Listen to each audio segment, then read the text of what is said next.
All right, back on SportsCenter, and now it's real. That is Brett Favre in Minnesota purple, donning the Viking horns helmet there.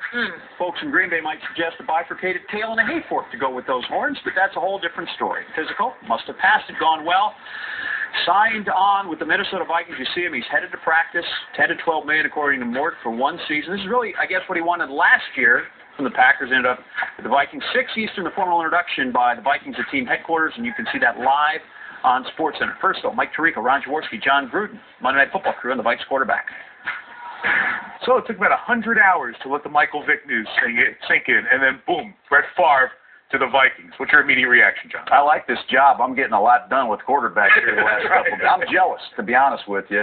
I tried to get Favre to be a part of that last year coaching. This guy brings so much to a football team. Not only hope, talent, history, all that stuff. He's going to play in perfect conditions. He's going to play 8 home games in a dome. He's got an unbelievable running game. It's not just a great running game. They run it with authority. And Brett Favre will bring so much life to that organization. The Minnesota Vikings are for real now. Yeah, they are the team to beat, in my opinion, now in the NFC with the acquisition of Brett Favre.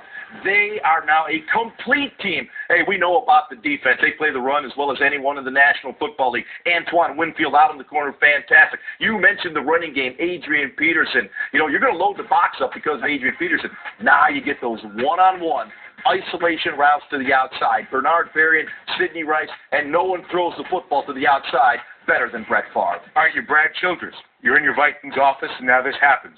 So how do things change for you? Well, the first thing you got to do is you got to get him in front of your team. And he's got to become friendly with all his new teammates, get the media circus, all the elevator music, the distractions put aside. It's going to take a couple days. There's going to be a lot of excitement, but they have so many quality players, veteran players on that football team. I think it's going to raise the bar for everybody. Don't you think it helps the fact that there's been the noise in the system, so to speak, for a while? Players have been texting Favre during the offseason, so that Viking-Favre player connection is already kind of underway a little bit. No question, and you know, it is about chemistry. You know, and the players know Brett Favre. They know his talent. They saw him last year play well with the Jets before the arm injury. If he's healthy, if he's 100%, that team is now a complete football team. Vikings' second to last preseason games against Houston in 13 days. We'll be there in Houston for that. And Favre against the Packers. Would it actually happen? If it does, the first time would be on Monday night, October 5th. I think we're looking forward to that.